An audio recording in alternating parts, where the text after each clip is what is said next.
Setiap anak berhak atas kelangsungan hidup, tumbuh kembang, serta perlindungan dari kekerasan dan diskriminasi. Maka dari itu menjaga tumbuh kembang anak itu merupakan kewajiban mutlak bagi orang tua dan orang di sekelilingnya. Namun belakangan ini kasus kekerasan terhadap anak sering terjadi, baik berupa fisik, seksual hingga pengabaian terhadap anak. Nah, mengapa kasus kekerasan terhadap anak ini terus meningkat setiap tahunnya? Insight kali ini akan membahasnya bersama saya, Desi Anwar.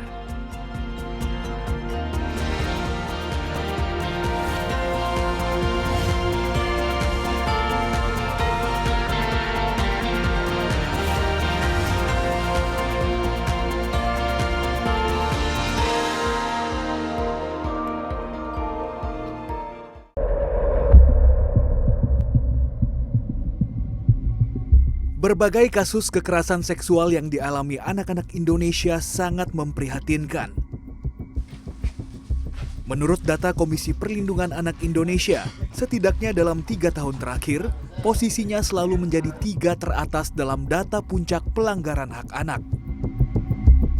Menurut KPAI, pada tahun 2022, pengaduan kasus-kasus kejahatan seksual terhadap anak mencapai 834 kasus. Data ini mengindikasikan bahwa anak Indonesia rentan menjadi korban kejahatan seksual dengan berbagai latar belakang, situasi, dan kondisi anak di mana berada. Kekerasan seksual terjadi di ranah domestik, di berbagai lembaga pendidikan berbasis keagamaan maupun umum. Sementara Kementerian Pemberdayaan Perempuan dan Perlindungan Anak menyatakan, Indonesia darurat kekerasan seksual terhadap anak. Berdasarkan catatan Kementerian PPPA, kasus kekerasan seksual terhadap anak mencapai 9.588 kasus pada 2022. Jumlah ini mengalami kenaikan dari tahun sebelumnya, yakni 4.162 kasus. Modus dan faktor penyebab kekerasan seksual terhadap anak beragam. Salah satu yang paling disorot oleh Kementerian PPPA adalah dampak dari kecanduan menonton pornografi. Oleh sebab itu, semua pihak harus menganggap permasalahan ini serius, sehingga bisa menekan atau mencegah kasus serupa terjadi lagi. Berdasarkan catatan Kementerian Pemberdayaan Perempuan dan Perlindungan Anak, kasus kekerasan seksual terhadap anak pada tahun 2022 ini mencapai lebih dari 9.500 kasus. Jumlah ini naik lebih dari 2 kali lipat dibanding tahun sebelumnya. Nah, untuk membahas lebih banyak mengenai kasus kekerasan terhadap anak dan upaya penanganannya di studio, sudah hadir bersama saya Koordinator Nasional EKPAT Indonesia, Ahmad Sofyan. Bung Sofyan, apa kabar?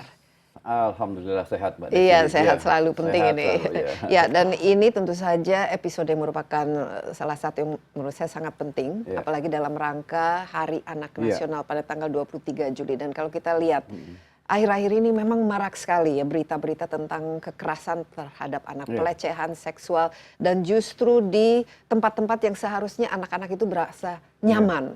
Ya.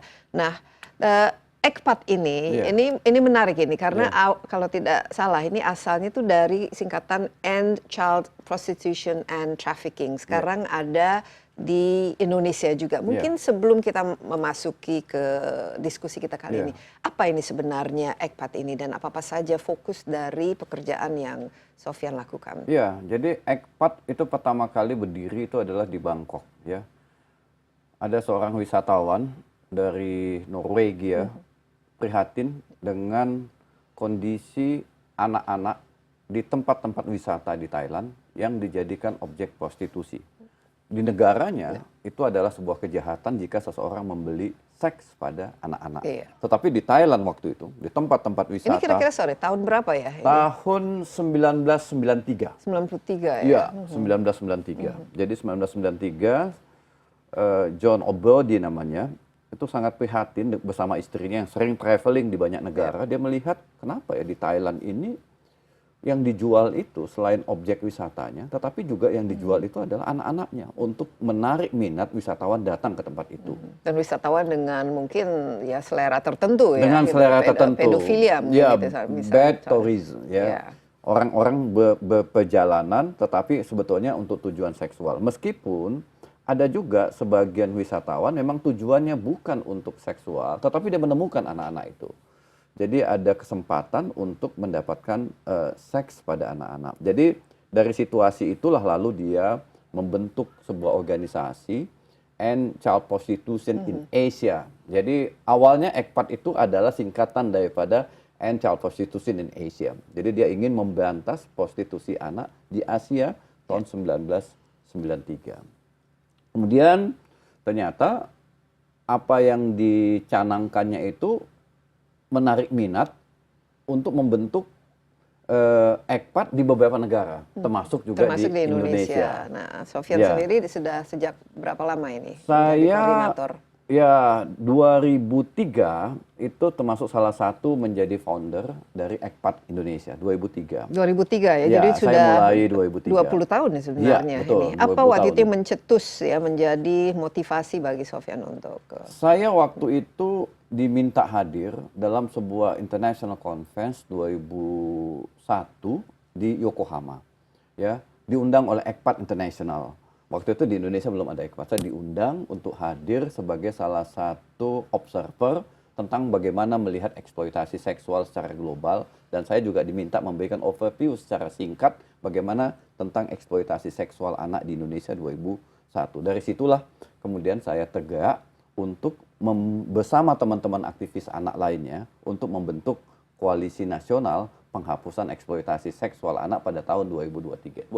Iya. Jadi Ya. sekarang ini jadi koordinator khusus nasional ECPAT di Indonesia. Indonesia, Nah, ya. tahun 2001 ketika mulai tertariklah untuk Ya. melihat situasi bagaimana Ya. eksploitasi dan kekerasan terhadap Ya. anak di Indonesia, sampai sekarang tahun 2023 ini bagaimana sih potret dari kekerasan khususnya terhadap anak di Indonesia? Ya, kekerasan seksual pada anak mengalami metamorfosis, mengalami perubahan bentuk.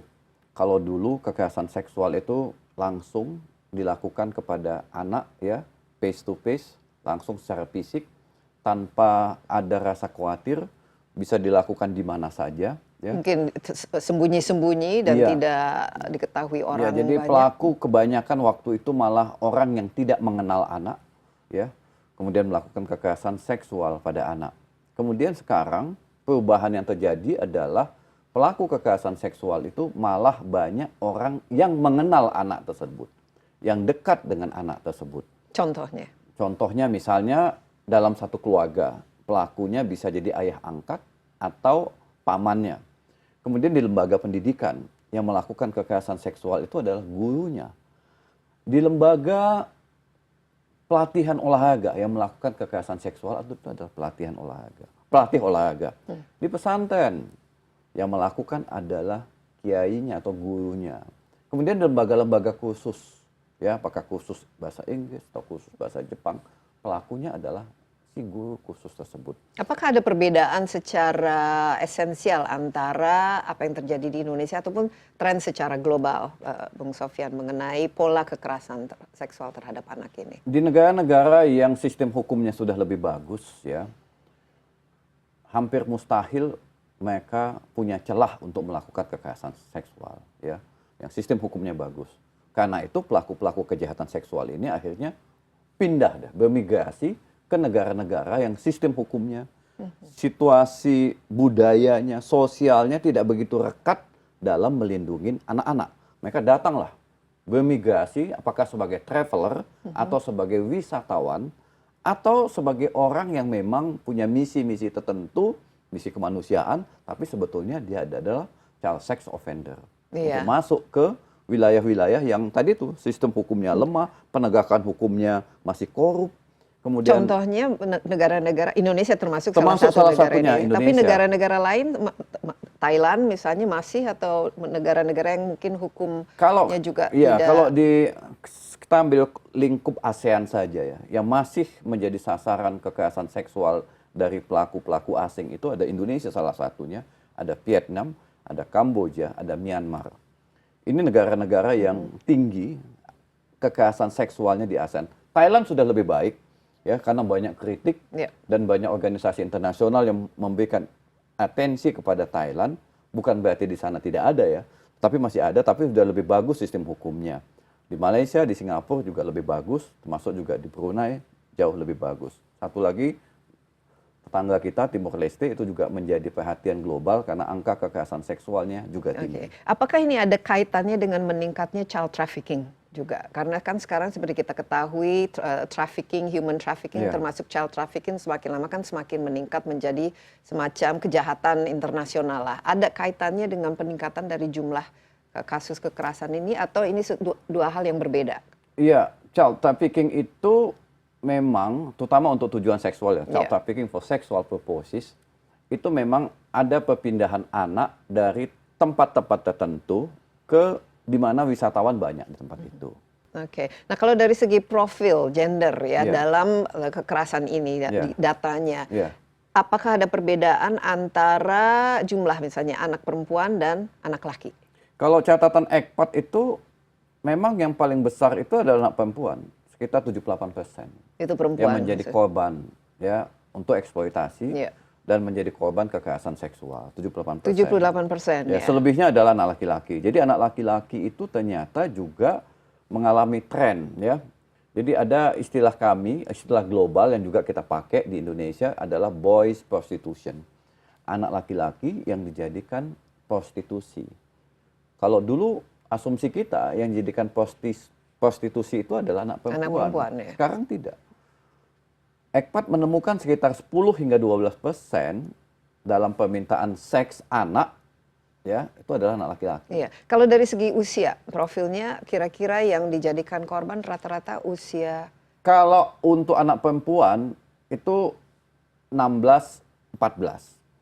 Kalau laki-laki malah makin muda, makin banyak peminatnya. Bahkan kami pernah menemukan usia 12 tahun itu sudah direkrut sebagai boys prostitution. Iya, Bang Sofyan, kita break sebentar ya, tapi ini merupakan suatu topik menurut saya sangat-sangat penting dan sesuatu yang tentu saja harus kita lakukan ya, paling tidak dari segi penegakan hukumnya dan juga apa yang harus dilakukan untuk mencegah dan melindungi anak-anak kita sehingga tidak menjadi korban kekerasan. Tetaplah bersama Insight with Desi Anwar, kami akan segera kembali.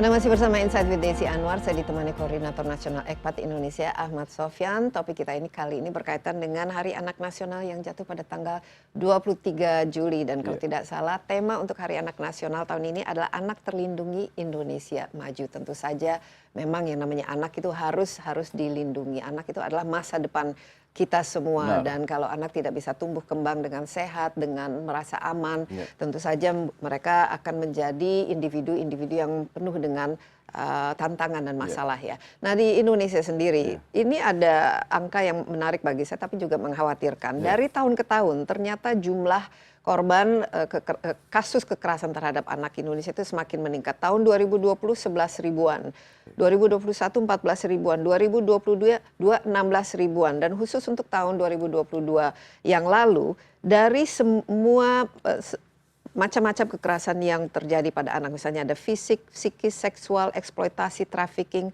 penelantaran lain-lainnya, sebenarnya seksual itu paling tinggi ya. Lebih bisa 4 kali lipat dari misalnya eksploitasi ataupun fisik. Ini pertama meningkat dengan jumlah yang luar biasa. Ya, kenapa? Apakah memang mencerminkan ada peningkatan atau apakah ada lain hal, misalnya jumlah pelaporan yang meningkat atau bagaimana, Bung Sofyan? Dan kenapa khusus terhadap kekerasan seksual ini sangat-sangat tinggi angkanya, hampir 10.000? Iya, jadi catatan kami juga menunjukkan bahwa 3 tahun terakhir angka kekerasan seksual pada anak itu meningkat pesat. Bahkan ketika masa COVID, kekerasan seksual itu terjadi di dalam ruang cyber, di cyberspace, bukan di ruang nyata. Jadi peningkatan angka kekerasan seksual itu pada anak khususnya itu kalau kami analisa dari berbagai fakta di lapangan ya, itu ternyata multifaktor. Kami ada menyebutnya sebagai faktor pendorong dan ada faktor penarik ya. Push and pull ya. Iya, jadi 2 faktor itulah yang kita lihat. Faktor pendorong misalnya bagaimana keluarga itu dalam melindungi anaknya sangat lemah. Ya. Kenapa biasanya? Apa yang menjadi Lemah ya. itu ya? Jadi Contoh-contoh menjadi. ya, jadi terutama dalam konteks pedesaan ya. Jadi kalau kita lihat pelindungan anak dari kekerasan seksual di komunitas desa, di komunitas urban, kemudian perkotaan itu ternyata berbeda-beda dalam memandang dan melindungi anak-anaknya. Anak-anak pada tingkat desa itu lebih loss ya, lebih memberikan Kesempatan atau kesempatan peluang. untuk terjadinya kekerasan seksual. Oh ya? Angka perkawinan muda pada anak-anak itu tinggi, ya. Karena apa? Terjadinya kekerasan seksual yang dilakukan orang dewasa pada anak-anak hamil dan dinikahkan, itu jalan pintas yang dilakukan. Jadi justru di pedesaan itu lebih rentan terhadap kekerasan terhadap, Lebih bukannya rentan. kebalikan, karena biasanya di pedesaan komunitas lebih erat, saling mengenal, saling Ternyata melindungi. faktanya tidak. Kekerasan di desa, kekerasan seksual pada anak perempuan di desa jauh lebih tinggi dibandingkan di perkotaan. Ya, jadi kemampuan orang tua dalam melindungi anaknya dari kekerasan seksual, kemudian ya kepercayaan orang tua kepada orang yang datang atau orang asing atau orang yang baru mengenal anaknya itu lebih tinggi dibandingkan dengan orang tua yang ada di perkotaan. Orang tua di perkotaan biasanya agak hati-hati dalam melihat dengan siapa anaknya pergi, dengan siapa anaknya berkomunikasi. Tapi kalau di pedesaan hampir situasi itu tidak kita dapatin. Dan ya. ternyata inilah yang digunakan sebagai peluang Iya, ya. dan anak dan keluarga-keluarga di pedesaan itu mempercayakan ya anaknya 100% kepada lembaga-lembaga pendidikan dan tidak menaruh curiga sedikit pun kepada institusi-institusi yang terhormat tersebut. Taruhlah tadi Bung Sofyan menyebut ke ini ya, institusi pendidikan, Iya. pesantren dan lain sebagainya. Iya, betul.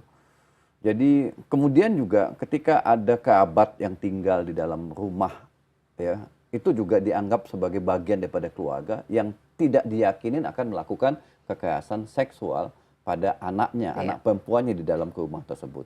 Jadi kepercayaan, ikatan, ketidak ada curigaan kepada siapapun yang datang, siapapun yang menemui anaknya dititipkan di lembaga pendidikan atau pengajian, itu mereka percaya 100% Jadi dengan karena situasi trust itu. levelnya kepercayaan ini. Kemudian juga dalam mengenalin tentang anaknya pernah mengalami kekerasan seksual itu juga tidak pernah ada edukasi. Orang tua di pedesaan tidak tahu tanda-tanda anaknya itu menghadapi kekerasan seksual. Kekerasan seksual ini bentuknya macam-macam, termasuk dia pencabulan, pelecehan, persetubuhan, ya itu bentuk-bentuk. Jadi ada kekerasan seksual fisik, ada kekerasan seksual non fisik. Mereka tidak bisa mengenalin itu, tidak pernah negara mengedukasi mereka bagaimana mengenalin itu, bagaimana mencegah itu, bagaimana mereka merecovery ketika anaknya menjadi korban kekerasan seksual. Oke, jadi situasi ini membuat anak-anak di pedesaan itu menjadi sangat rentan dan saya bilang ya ada situasi siaga yang harus diawasi. Ya, ini jadi berkaitan dengan lingkungan ya. Tapi jumlah ini kan sangat tinggi dan seolah-olah seperti semakin banyak kasus ini terjadi. Apakah demikian atau mungkin semakin bisa diketahui karena ada pelaporan ataupun investigasi yang dilakukan? Karena saya ingin data ini kan kita harus pahami juga, karena kalau tidak kan bingung kita bagaimana mencermatinya. Apakah iya kasus-kasus ini meningkat, dan kalau memang iya, apa yang membuatnya dalam 3 tahun ini justru meningkat? Peningkatan itu berdasarkan laporan yang dilakukan oleh masyarakat kepada Kementerian Pemberdayaan Perempuan dan Perlindungan Anak. Jadi jumlah laporan yang meningkat? Laporan. Jadi jumlah yang melapor itu berdasarkan, kalau kita ambil metodologi penelitian ya, itu nggak sampai 10% yang melapor. Jadi misalnya tip of the iceberg, jadi fenomena gunung es. Yang tidak melapor itu lebih dari 90%. Kalau KPPA mencatat ada 11.000 tahun 2022, ini pasti lebih dari... Ya, kurang dari 10% sebetulnya fakta di lapangan. Ya, kalau kita kalikan 100 aja, 11.000 itu udah 110.000 angkanya. Ya. Jadi sebetulnya situasi yang dilaporkan itu tidak sampai 10% dari fakta kekerasan seksual yang dialami oleh anak-anak kita. Jadi kalau ekspat mengatakan memang ada peningkatan dalam kasus kekerasan ini. Ada peningkatan yang luar biasa dan intervensi yang dilakukan oleh negara terhadap kekerasan seksual itu jauh lebih kecil dibandingkan dengan kekerasan seksual yang terjadi di dalam masyarakat. Jadi intervensi, misalnya intervensi pencegahan, edukasi kepada masyarakat, pemulihan, pelaporan, oke lah, beberapa tahun terakhir ini Kementerian Pemberdayaan Perempuan dan Perlindungan Anak membuat hotline ya, untuk melaporkan kasus-kasus kekerasan seksual, termasuk kekerasan seksual kepada anak yang dihadapin oleh siapapun dan diketahui oleh siapapun. Baik, oke, ini lagi khusus mengenai potret di Indonesia lebih banyak di pedesaan dibanding pada urban, tapi bentuk-bentuknya rata-rata seperti apa yang paling sering dalam pelaporan ataupun pencatatan kasus-kasus kekerasan seksual ini? Kalau bentuk kekerasan seksual yang di perkotaan dengan pedesaan memang ada perbedaan karakteristik ya. Kalau di pedesaan itu lebih banyak cabul dan persetubuhan. Kalau di perkotaan itu lebih kompleks bentuk-bentuk kekerasan seksualnya, ya. Termasuk juga mempertontonkan, kemudian live streaming, kemudian juga menjadikan anak sebagai objek pornografi, kemudian didistribusikan melalui media-media platform yang ada, kemudian juga bentuk pengancaman ya setelah ada hubungan seksual, ada hubungan, misalnya hubungan pacaran, kemudian mereka merekam hubungan pacaran itu, kemudian jika salah satu pihak memutus, maka akan disebar ya. Revenge porn ya. Iya, itu dia. Jadi bentuk-bentuk yang lebih memanfaatkan teknologi kita jumpai di perkotaan dibandingkan dengan di pedesaan. Jadi ada perbedaan, dan dari jumlahnya yang dibanding desa dengan dibanding urban itu berapa kali lipat yang bisa direkam di pedesaan setahu? Sayangnya saya tidak memiliki catatan. Tapi lebih tinggi ya, ya jelas. Jadi persentasenya kami tidak memiliki catatan yang akurat soal itu, tetapi yang jelas angka kekerasan seksual di pedesaan itu jauh lebih tinggi dibandingkan dengan di perkotaan. Iya, dan ini juga sering terjadi di lingkungan yang si anak biasanya tumbuh berkembang ya, di lingkungan keluarganya dan juga di institusi pendidikannya. Bung Sofyan, kita istirahat sebentar, tapi kita akan lanjutkan setelah yang berikut ini. Jadi jangan kemana-mana dulu, Insight with Desi Anwar akan segera kembali.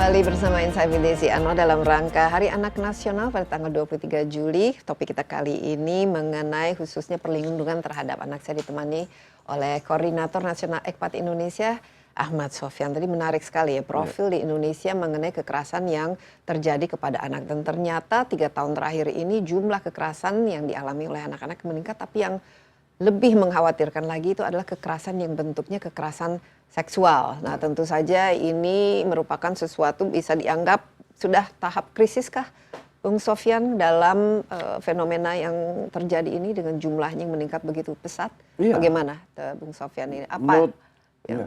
Menurut pandangan saya sudah lampu merah ya. Sudah lampu merah ya, kekerasan seksual yang menimpa anak-anak kita. Saya sebutkan tadi baik jumlah maupun secara kualitatif bentuk-bentuk kekerasan seksual yang dialami oleh anak-anak kita mengalami peningkatan pesat. Korbannya juga tidak mendapatkan pertolongan yang memadai, ya. Tidak ada tempat-tempat pemulihan, kemudian tidak ada tempat-tempat di mana mereka bisa mengkonseling dirinya. Kemudian juga mereka frustasi juga karena pelaku malah tidak orang bisa. Yang mereka justru percaya, dan tidak jarang kita mendengar bahwa orang tuanya sendiri melakukannya, ayahnya sendiri misalnya. Nah, tadi Bung Sofyan mengatakan bahwa kenapa hal ini terjadi ada push dan pull faktornya. Nah, tadi pushnya itu dan pullnya ini apa kira-kira yang paling menonjol khusus untuk kasus-kasus di Indonesia? Faktor-faktor yang menjadi daya tarik ya, kenapa terjadi kekerasan seksual pada anak itu terutama adalah kita sebut dengan fantasi seksual yang dilakukan oleh orang-orang dewasa. Jadi orang dewasa menghadapi booming konten-konten yang mengandung pornografi, kecabulan dan kekerasan seksual.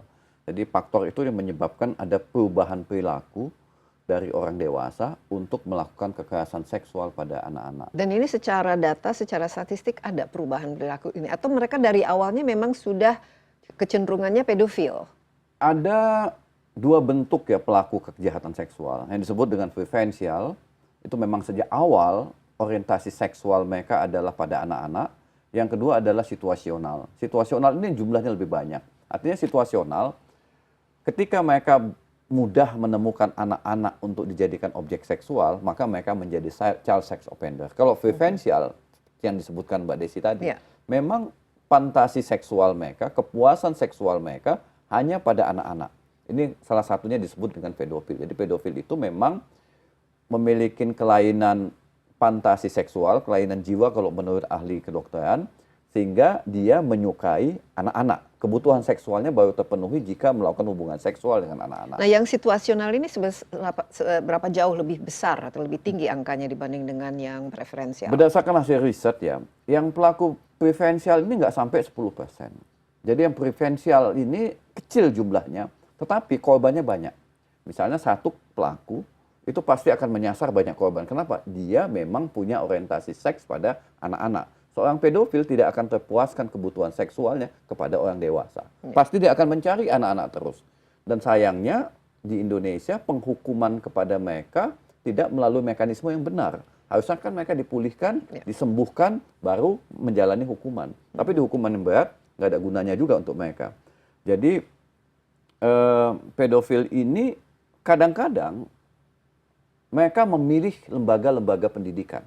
Jadi mereka memiliki orientasi seks pada anak-anak, supaya mereka bisa mendapatkan target anak-anak, mereka masuklah ke lembaga pendidikan. Jadi karena akses terhadap anak-anak itu jauh lebih besar dan lebih mudah. Lebih besar dan lebih mudah. Dan ini lebih prevalensinya lebih tinggi. Kalau situasional seperti apa? Kalau situasional itu sebetulnya orientasi seksnya bukan pada anak-anak, tetapi mudah mendapatkan akses pada anak-anak. Ya, jadi mudah mendapatkan akses karena tadi tuh kalau kita ya, misalnya ya, ada seorang dewasa datang berkunjung ke keluarga dan membawa jalan-jalan anak perempuannya, mungkin tidak dianggap sesuatu yang aneh. Dan itu banyak terjadi. Jadi dalam lingkungan keluarga yang masih memiliki kekerabatan, paman misalnya, atau saudara sepupunya datang, kemudian berkunjung, kemudian membawa jalan anak perempuan, ini dianggap sesuatu yang normal. Kenapa masih ada kekerabatan? Ini kan menunjukkan perlindungan terhadap mekanisme perlindungan sosial terhadap anak kan lemah. Kemudian juga pelaku-pelaku situasional juga mudah mendapatkan anak-anak melalui platform media sosial. Jadi media sosial itu membuat akses untuk mendapatkan prostitusi anak atau anak-anak yang bersedia menjadi objek seksual itu juga mudah untuk ditemukan. Jadi akses, kemudian ada pelaku situasional, harganya murah, penegak hukum juga tidak begitu ketat dalam mengawasin aksesibilitas yang dilakukan oleh pelaku kejahatan seksual karena dianggap mau sama mau, ada hubungan transaksional, sehingga ini dianggap sebagai sebuah keputusan bersama dan bukan merupakan kejahatan. Baik, kalau dari tempat-tempat ya di mana ini dilakukan ya, tadi bisa di institusi pendidikan, bisa di lingkungan keluarga, rumah itu sendiri ada. Tapi bagaimana di tempat-tempat wisata seperti kan contohnya tadi Bangkok ya, kita kan misalnya punya pusat-pusat wisata ya seperti di Bali dan lain sebagainya. Itu seberapa besar prevalensinya di situ kalau lihat dari angkanya? Jadi paling banyak di mana sebenarnya tempat kekerasan ini berlangsung kalau kita lihat secara statistik? Karena ini kan akan memperlihatkan profil dari kekerasan ini di Indonesia kan. Tergantung bentuknya. Jadi kekerasan seksual itu ada yang eksploitasi seksual untuk tujuan komersial, ada yang kekerasan seksual memang tidak ada hubungannya dengan aspek komersialisasi. Kalau di destinasi wisata, itu yang bentuknya yang paling banyak adalah eksploitasi seksual untuk tujuan prostitusi. Nah, di Indonesia sendiri banyak ini terjadi atau apakah ada datanya? Di tempat-tempat wisata dengan mudah mendapatkan anak-anak untuk tujuan prostitusi. Tidak harus ya hotel menyediakan, karena mereka udah bisa pesan melalui online. Jadi memang destinasi-destinasi wisata kita itu tidak menyediakan anak-anak untuk tujuan prostitusi, tapi jika terjadi prostitusi anak, maka destinasi wisata kita itu seolah-olah membiarkan dan tidak melakukan upaya-upaya misalnya pelaporan kepada polisi bahwa ada anak-anak dibawa oleh wisatawan, check-in ke dalam hotel. Nah, mekanisme perlindungan itu kan belum begitu kuat dalam melindungi destinasi wisata kita. Iya, dan kita mendengar ada kasus warga negara asing di Bali misalnya, dan ternyata dia inilah semacam grooming ya terhadap anak-anak yang dia temani lah begitu. Jadi, atau misalnya ada wisatawan laki-laki membawa anak laki-laki check-in ke dalam hotel, itu juga dianggap mungkin biasa. Padahal bisa jadi itu anak adalah objek seks dari si wisatawan laki-laki. Tapi dari segi jumlah ini, dalam hal ini semua yang paling menurut, ini kan semua mengkhawatir, yang paling menjadi perhatian ECPAT itu apa-apa saja, kasus-kasus apa yang ditangani? Yang menjadi perhatian ECPAT itu adalah ketika anak-anak itu dijadikan objek seks komersial. Kenapa? Karena begitu anak dijadikan objek seks komersial, anak bukan hanya menjadi objek kekerasan, tetapi juga dia dikomersialisasi, tubuhnya diperjualbelikan untuk kepentingan bisnis seks. Jadi misalnya, jadi diprostitusikan lah. Iya, apakah di tempat-tempat massage ya ada anak-anak dipekerjakan, atau di hotel yang menyediakan anak-anak untuk tujuan prostitusi, atau di tempat-tempat tertentu di mana anak-anak menjadi pendamping lagu di pusat-pusat karaoke atau hiburan-hiburan yang ada di destinasi wisata. Baik, kita masih ada beberapa segmen lagi, Bung Sofyan. Topik kita sangat penting dan masih panjang diskusi kita. Tetaplah bersama Insight with Desi Anwar. Kami akan segera kembali.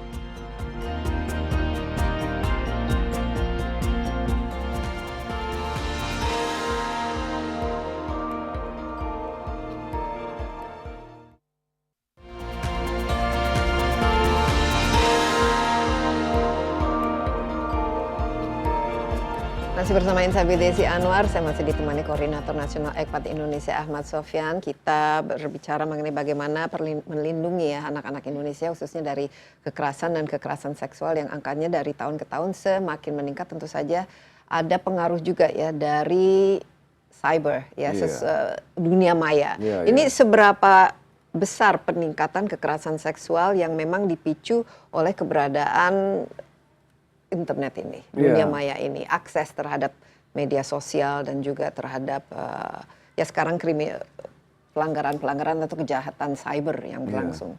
Jadi ketika terjadi perkembangan yang amat pesat ya dalam dunia internet, ternyata bentuk-bentuk kekerasan seksual pada anak di internet juga mengalami beberapa bentuk yang dulu tidak pernah dikenal. Jadi kita ada istilah yang baru berkembang sekitar 5 tahun yang lalu, yang disebut dengan seksual eksploitasi anak online. Dan bentuknya ada 4, Mbak Desi. Pertama, itu adalah grooming. Ya. Yang kedua ada sexting. Grooming, kemudian sexting. Kemudian ada sextortion. Sextortion. Ya, kemudian ada live streaming. Live streaming. Oke, mungkin dari istilah saya kita singkat saja. Grooming. Jadi grooming itu merayu anak-anak ya di internet. Caranya? Ya, misalnya dia merayu, misalnya dia seorang dokter, merayu anak-anak, kemudian disuruh minta membuka bajunya untuk mengecek apakah tubuh kamu bagus atau tidak, kemudian layak atau tidak kamu ikut dipromosikan, dipromosikan, atau dia sebagai perekrut bakat ya kan. Dari sebuah televisi, jadi kami lagi mencari anak-anak yang berbakat, tapi kami butuh ngecek bagaimana situasi tubuh Anda, gitu-gitu lah. Jadi itu yang grooming. Yang kedua sexting. Sexting ini adalah bagaimana merayu anak-anak untuk mengirimkan foto-foto pornonya atau foto-foto sensualnya untuk diperdagangkan atau untuk diperjualbelikan. Jadi mereka akan memacarin anak tersebut yang targetnya adalah sampai pada akhirnya anak bersedia mengirimkan foto atau video sensualnya.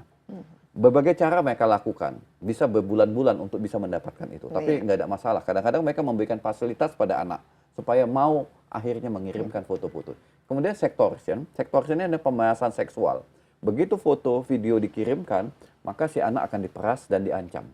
Diancam untuk apa? Jika kamu tidak memberikan sesuatu, uang atau tambahan foto atau tambahan video, maka foto yang sudah saya milikin akan saya share. Yang keempat adalah live streaming. Live streaming ini adalah sebuah fenomena baru juga yang berkembang 5 tahun terakhir, memperjualbelikan hubungan seksual anak secara online kepada publik. publik dalam artian yang sudah menjadi member. Membernya biasanya ditandai dengan kartu kredit. Dan ini tidak ada, ini kan kalau di Indonesia kan harusnya kan firewall atau pencegahan terhadap ini, bagaimana Bung Sofyan? Ya, bagaimana supaya ini justru tidak bisa diakses? Kalau di rumah kan biasanya internet ada inilah untuk orang tua supaya menjaga anak-anaknya tidak berselancar di tempat-tempat yang tidak semestinya. Nah, secara keseluruhan bisa diakses. Seberapa mudah mengakses situs-situs pornografis khususnya terhadap anak di Indonesia? Wah, anak-anak kita sangat cerdas untuk menemukan itu. Yang orang dewasa tidak mengetahuinya, mereka bahkan lebih cerdas. Jauh lebih canggih ya lebih mereka. Canggih. Dan mereka peer to peer menukar pengetahuan itu untuk membuka dan mengakses pornografi. Ya, pornografi yang isinya bukan hanya tentang gambar dan video sensual, tapi bahkan isinya itu mengandung kekerasan seksual yang harusnya tidak layak ditonton oleh anak-anak tersebut. Jadi mereka saling share bagaimana mengakses dan membuka konten tersebut. Bahkan ada beberapa anak berhasil mendapatkan nomor kartu kredit orang tuanya, lalu dia melihat konten pornografi yang berbayar. Ya, jadi kadang-kadang orang tua harus hati-hati juga. Kenapa? 16 digit nomor kartu kredit dan 3 angka CVV di belakang. Ya, itu mereka kuasai. Jadi ini justru anak-anak yang mereka berinisiatif dan kadang-kadang mereka jauh lebih canggih ya dalam menggunakan gawai mereka. Nah, kalau kita lihat juga sekarang fenomena kekerasan terhadap anak bukan saja dari orang yang usianya jauh lebih besar, tapi bisa yang sering kita anak SMA kepada anak SMP atau anak SMP kepada anak SD. Ini bagaimana Bung Sofyan fenomena ini? Dan apa kira-kira pemicunya? Apakah media sosial dan dunia maya dan akses terhadap internet ini menjadi salah satu child on child sexual abuse. Jadi kekerasan seksual yang dilakukan oleh anak terhadap anak. Itu juga meningkat ya? Oh iya, jadi ya fantasi dan akses pornografi yang mereka saksikan kemudian mereka kecanduan, akhirnya mereka akan berupaya untuk mewujudkannya dalam dunia nyata. Beberapa kasus yang kami tanganin misalnya ada 6 orang anak SD yang memperkosa rekannya juga anak perempuan yang masih SD. Ya, kenapa 6 orang anak SD ini memperkosa anak perempuan yang masih SD juga? Ternyata ke-6 anak ini udah kecanduan dan sering nonton bareng, nobar. Apa yang mereka tonton? Ya, konten-konten video-video yang mengandung pornografi atau kecabulan, sehingga mereka berfantasi dan menjadikan anak perempuan rekannya sendiri menjadi objek perkosaan. Nah, ini kan menjadi sulit ya. Kenapa? Karena anak-anak tersebut usianya masih di bawah 14 tahun yang menurut hukum kita tidak bisa dibawa ke dalam sistem peradilan pidana. Orang tuanya apakah mau bertanggung jawab? Oh, nggak bisa, karena sistem hukum kita kalau anak yang melakukan di bawah 14 tahun, maka anak hanya bisa dikembalikan ke orang tua. Dan tidak ada punishment kepada orang tua yang lalai dalam menjaga anaknya sehingga anak tersebut menjadi ketagihan pornografi dan melakukan kekerasan seksual. Oke, baik. Wah, ini betul-betul buram sekali ya. Karena kita lihat juga sekarang mungkin begitu mudahnya anak-anak dari lahir mereka sudah main dengan dengan ini mereka ya smartphone mereka dengan tablet mereka sehingga ini mungkin merupakan sesuatu, bahkan jadi hacker juga anak-anak masih kecil mereka paham ya. Tapi kalau dari segi pelaporannya sekarang bagaimana melihatnya di Indonesia? Apakah pelaporannya juga semakin lama semakin meningkat dan jenis-jenis yang dilaporkan paling banyak itu apa dan biasanya tindakan terhadap setelah pelaporan ini terjadi ini bagaimana? Ya, polisi kita tuh sampai ya saya sering itu mendapat rujukan dari polisi tentang kasus-kasus kekerasan seksual yang dilakukan oleh anak terhadap anak. Itu mereka juga sampai udah sangat jumlahnya udah sangat tinggi dan mereka tidak bisa menangani lagi. Kasus-kasus kekerasan yang dilakukan oleh anak terhadap anak. Saking banyaknya, hampir tiap hari ada yang melapor. Dan apakah kita juga punya kapasitas untuk menangani pelaporan semacam itu? Karena ini kan berkaitan dengan banyak sekali kan yang ini. Unit PPA, unit PPA yang ada di Polres dan Polda itu juga terbatas jumlah tenaganya untuk melakukan penyidikan terhadap tindak pidana kekerasan seksual yang dilakukan oleh anak terhadap anak. Sangat terbatas. Sehingga jumlah kasusnya meningkat, penanganannya terbatas, akhirnya masyarakat pun tidak mau melaporkan kasus itu lagi kepada penegak hukum. Iya, karena dan diselesaikan dengan mekanisme damai yang ada di dalam masyarakat, apakah damai atau ada konflik sosial antara keluarga pelaku dengan keluarga pelapor. Oke, baik. Tapi angka yang hampir 10.000 ini khusus terhadap kasus seksual ini berarti kan ada yang melaporkan. Ada statistiknya siapa yang melaporkannya, kasusnya biasanya berbentuk apa dan bagaimana penanganannya, itu ada Ekpat ini? Ada. Jadi kalau kami semacam lihat angka yang paling banyak itu kasus-kasus kekerasan seksual yang dilaporkan itu adalah pencabulan. Pencabulan pada anak. Di lingkungan rumah atau di institusi atau di keseluruhan. Di keseluruhan itu paling banyak adalah cabul. Cabul itu adalah perbuatan yang ditujukan kepada organ seksual pada anak. Nah, yang melaporkan biasanya apakah anaknya itu sendiri atau orang tuanya Kebanyakan sendiri? orang tua. Kebanyakan ya. Itu pun setelah anaknya telah beberapa kali menjadi korban. Bukan jadi korban yang pertama. Karena korban yang pertama itu biasanya dia diam dan ada ancaman dari si pelaku. Jadi kebanyakan malah setelah yang paling banyak melapor itu setelah anaknya menjadi korban di atas yang ketiga kali. Ya, 3, 4, 5, 6, 7 dan seterusnya. 1, 2 masih belum bisa dikenali. Iya, dan ini mengkhawatirkan karena si anak ini pasti sudah ya, dari segi kesehatan jiwanya sudah terganggu dan pasti sudah memiliki dampak negatif ya terhadap kehidupannya. Bung Sofyan, ini kita masih ada satu segmen lagi, tapi bagaimana kita menangani ini dan mencegahnya itu paling penting ya terhadap kekerasan seksual ini khususnya, dan juga edukasi bagi masyarakat dan orang tuanya juga supaya anak-anaknya juga terlindungi. Ya, tetaplah bersama kami, Insight with Desi Anwar akan segera kembali.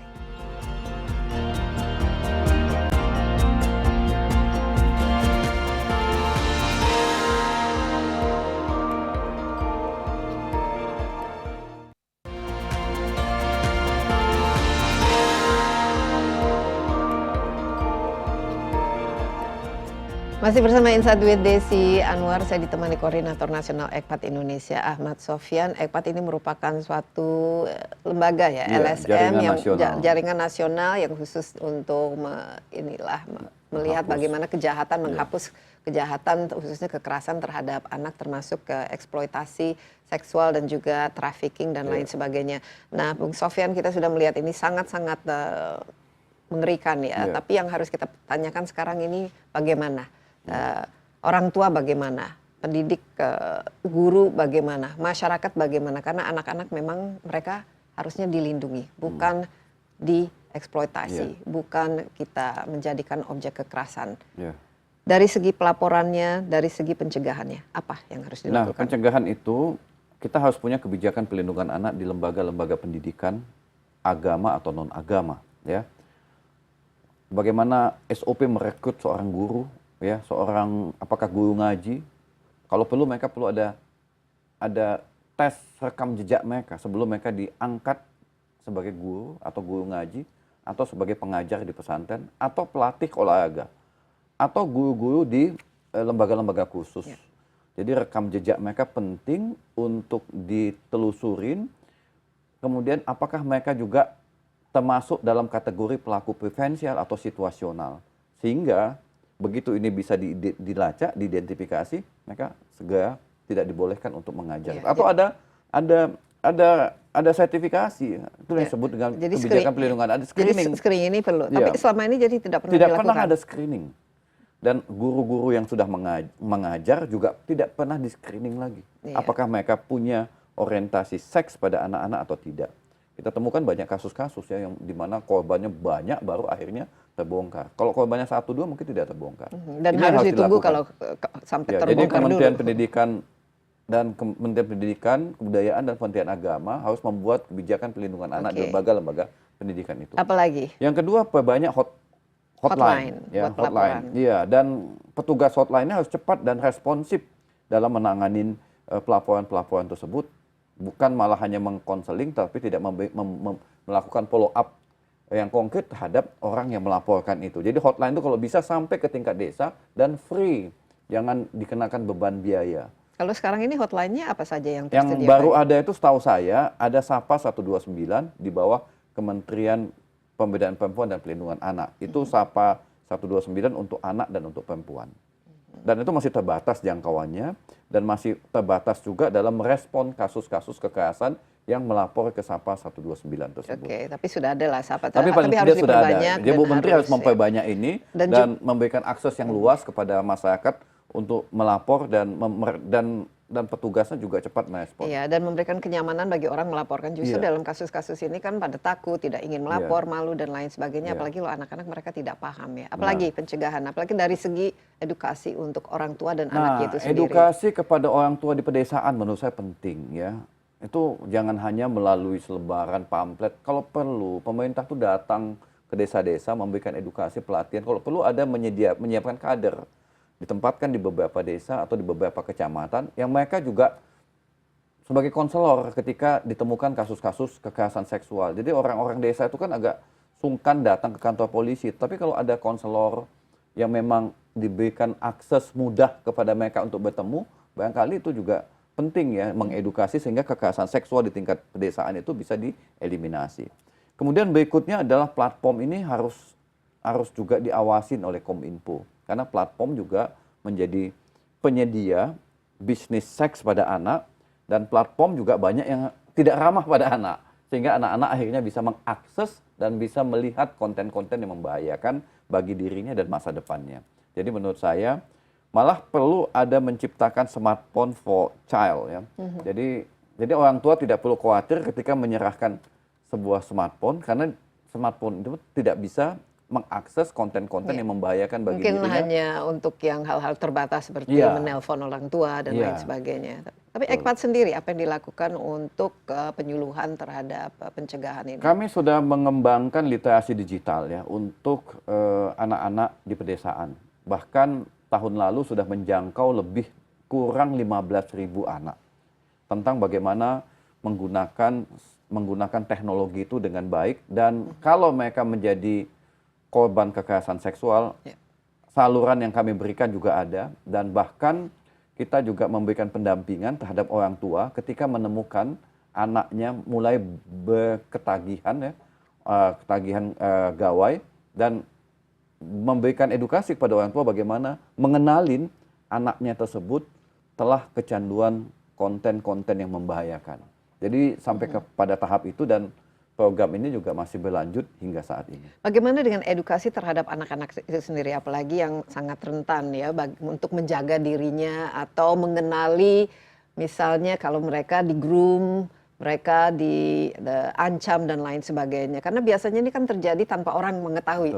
Kalau sudah hanya mendapatkannya misalnya gambar-gambar yang tidak baik itu di gawainya, kan tidak ada yang tahu. Nih, bagaimana untuk memperkuat lah ininya resistensi maupun ya, kami memiliki program yang kami sebut dengan aman ya. Aman itu bagaimana Anda menggunakan internet itu aman, dan ketika ada gangguan dari orang luar, apa yang harus Anda lakukan. Dan kalau ada grooming atau ada sexting, apa yang harus Anda lakukan. Jadi tahap-tahap untuk mengenali grooming itu juga penting diedukasi kepada anak-anak kita. Saya tidak tahu di dalam kurikulum pendidikan kita, apakah ada edukasi yang mencegah anak-anak agar tidak menjadi korban grooming, tidak menjadi korban sexting, dan tidak menjadi korban sextortion. Kemudian, apakah Kementerian Pendidikan juga memiliki program agar anak-anak tidak mengakses atau mencegah anak-anak dalam mengakses konten-konten yang membahayakan dirinya atau masa depannya. Jadi sebetulnya ada dua program yang kami kemas ya, itu harusnya juga dikembangkan dalam program nasional. Pertama, bagaimana mengenalin grooming, sexting, dan sextortion. Kemudian bagaimana agar anak tersebut tidak mencoba yang pada akhirnya dia menjadi kecanduan konten-konten yang membahayakan dirinya dan masa depannya. Termasuk juga game online, game yang mengandung kekerasan, jadi bukan hanya konten kekerasan seksual. Dan kalau misalnya ini terjadi di lingkungan keluarga sendiri, di mana dikelilingi oleh yang harusnya dipercayai, yang harus menjaganya, apa? Si anak mungkin harus diajarkan untuk membedakan lah perlakuan yang dia terima dari orang yang terdekatnya. Itu sudah ada atau belum? Nah, itu yang agak sulit. Karena ini sulit, biasanya ada batas-batas boundaries yang tidak boleh dipegang, atau supaya si anak ini juga tidak diperalat begitu saja. Ya, ada, tapi itu terbatas ya. Ada program-program semacam itu yang sudah dikembangkan. Saya tahu ada beberapa organisasi yang sudah mengembangkan program itu, tapi terbatas, tidak menjangkau secara luas wilayah Indonesia yang begitu jangkauan internet yang luas. Ada satu aspek lagi, Mbak Desi, yang juga perlu dipertimbangkan oleh pemerintah. yaitu ketika anak-anak yang sudah kecanduan ini yang sulit untuk masuk ke fase normal lagi. Nah, intervensi-intervensi itu masih sangat terbatas. Bahkan itu biayanya sangat mahal. Banyak orang tua yang akhirnya tidak sanggup untuk merecovery dan memulihkan anaknya, sehingga anaknya akhirnya putus sekolah. Jadi angka putus sekolah sekarang karena kecanduan gawai tadi itu, kecanduan game, itu tinggi sekarang. Dan tidak ada intervensi yang masif dan sistematis untuk mengeluarkan mereka dari sini. Dan ini karena program ini sangat mahal, lama, dan butuh kesabaran, butuh dukungan orang tua juga, supaya anaknya akhirnya keluar dari zona itu dan kembali menjadi anak yang normal, melanjutkan pendidikannya seperti anak-anak yang lain. Dari segi penegakan hukumnya, bagaimana di Indonesia? Jumlah misalnya seberapa berat hukuman yang seharusnya diterapkan kepada kasus-kasus kekerasan atau kriminal seperti ini? Ya, undang-undang kita udah cukup ya. Sudah cukup. Jadi ada Undang-Undang 23 2002, 35 2014, 17 2016, ada Undang-Undang ITE juga. Ada Undang-Undang Pelindungan Data Pribadi, udah cukup lah. Sudah cukup. Ada Undang-Undang Trafficking. Yang jadi masalah adalah proses penegakan hukumnya. Law enforcement-nya. Iya. Kenapa sulit? Karena besaran kasusnya sangat tinggi. Jumlah penegak hukum juga terbatas. Keahlian penegak hukum juga terbatas. Lembaga-lembaga pemulihan juga terbatas. Jadi kita ini, penegak hukum ini udah menghadapin pergumulan yang begitu besar, ya. Tetapi kemampuan mereka dan jumlah mereka sangat kecil dalam mengatasi masalah itu.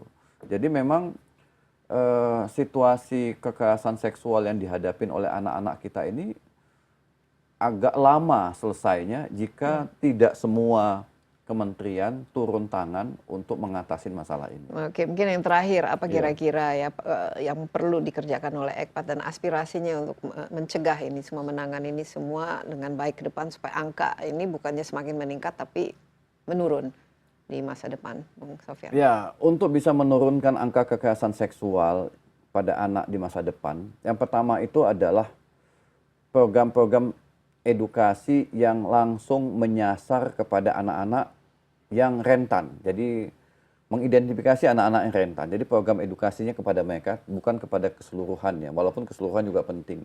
Yang kedua adalah edukasi kepada keluarga. Ya, keluarga ini keluarga-keluarga yang rentan juga, yang tidak memahami dampak kekerasan, dan edukasi ini juga termasuk di dalamnya bagaimana mereka mengenali dan memulihkan korban.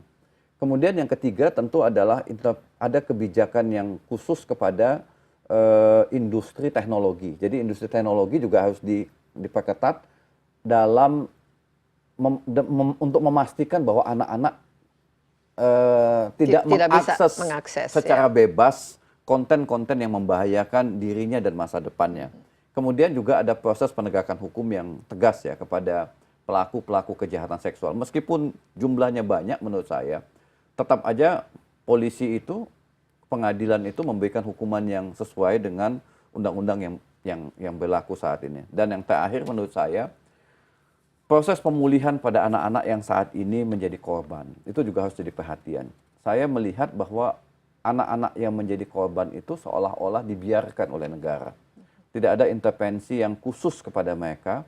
Jadi kalau mereka sudah menjadi korban, kemudian tidak ada intervensi, maka masa depan mereka untuk menjadi anak-anak yang punya mimpi seperti anak-anak yang lain di Hari Anak Nasional menjadi hilang. Iya, dan kita juga lihat misalnya kasus mental depression ya, gangguan jiwa dan bahkan bunuh diri juga semakin meningkat di kalangan anak-anak. Ini secara fenomena mengkhawatirkan secara global ya, Bung Sofyan. Sekali lagi terima kasih banyak dan sukses ya ECPAT melakukan tugasnya dan semoga bisa membantu mengurangi jumlah kekerasan terhadap anak-anak, khususnya kekerasan seksual yang semakin lama semakin meningkat, semakin memprihatinkan, dan tentu saja ini merupakan ya tanggung jawab kita semua. Ya, karena anak-anak seharusnya adalah justru individu yang harus kita jaga, kita lindungi. Ya, demikian Insight with Desi Anwar kali ini. Jangan lupa Anda juga dapat menyaksikan tayangan ini di cnnindonesia.com dan di YouTube CNN Indonesia Insight with Desi Anwar. Sampai jumpa, stay safe, bye-bye.